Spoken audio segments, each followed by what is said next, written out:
Durch die ganzen Geschehnisse in den letzten Jahren habe ich mich zunehmend mit der Frage beschäftigt, was hat Seele mit Nationalität zu tun? Ist Seele überhaupt an Nationalität gekoppelt? Und was hat mein Wohnort mit meiner Seele zu tun? Wenn du dich vielleicht über meinen Sonnenhut gewundert hast, die Sonne im Hintergrund, die hat mich einfach dazu inspiriert.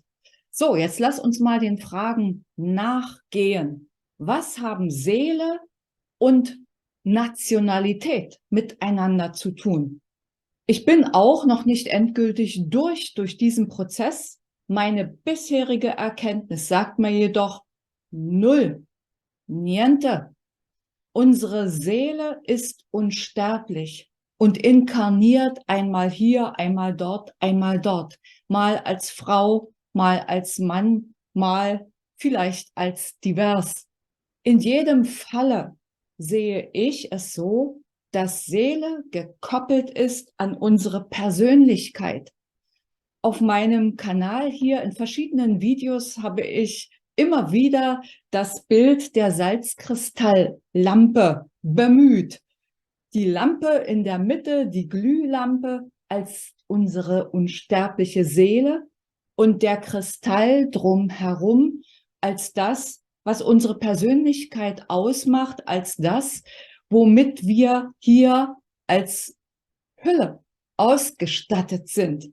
Und zu dieser Hülle gehört aus meiner Sicht und Erkenntnis die Nationalität, die uns in unserem Leben für unseren Seelenweg eine Identität gibt. Inwieweit wir uns an diese Identität gehaftet, gekoppelt fühlen, ist von Mensch zu Mensch, denke ich, unterschiedlich. Ich bin mir nicht ganz sicher. Ich habe noch nie in einem anderen Land längere Zeit gelebt, bin nur eben gereist. Und es gab Orte, an denen ich mich, ich sag mal, sauwohl gefühlt habe und andere Orte, an denen ich dachte, nee, das ist nicht meins, hier gehöre ich nicht her. Nationalität, erster Wohnort und die Wahl weiterer, späterer Wohnorte sind aus meiner Sicht alles nur Rand- und Rahmenbedingungen für unseren Seelenweg. Also genau das als Herausforderung oder einfach nur als etwas, was uns wohltut, um das zu lernen und das zu erfahren, was wir vor unserer Inkarnation uns vorgenommen haben zu lernen. Insofern ist im Grunde auch jeglicher Hass, jegliche Wut und alles, was uns an anderen Menschen stört, unabhängig davon, welcher Nationalität sie angehören, im Grunde nur eine Sache unseres Ego. Das hat nichts mit unserer Seele zu tun. Wer von euch irgendwann im Laufe seines sukzessiven Erwachensprozesses je, zum Beispiel in einer Meditation, so wie es mir passiert ist, die Erfahrung machen durfte, tatsächlich mit allem verbunden zu sein. Und zwar nicht nur mit allem, was hier auf der Erde ist, sondern auch mit dem Kosmos, mit dem Universum, dieses Gefühl des All-Eins-Seins. Ich war vollkommen perplex und konnte es kaum fassen.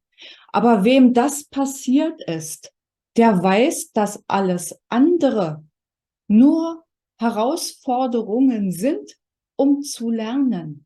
Erfahrungen eben. Und zu den Erfahrungen gehört auch der Wohnort.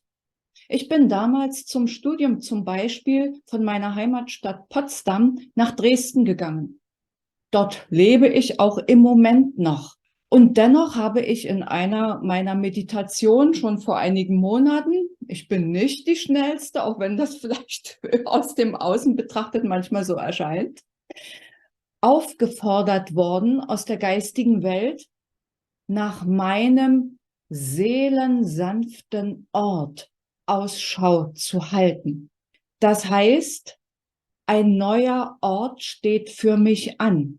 Im Moment ist mir noch nicht klar, wo der genau sein wird.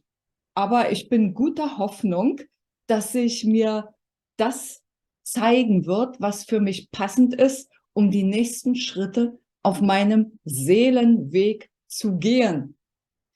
So viel für heute als Inspiration. Ich wünsche dir eine gute Zeit und bis zum nächsten Video. Tschüss.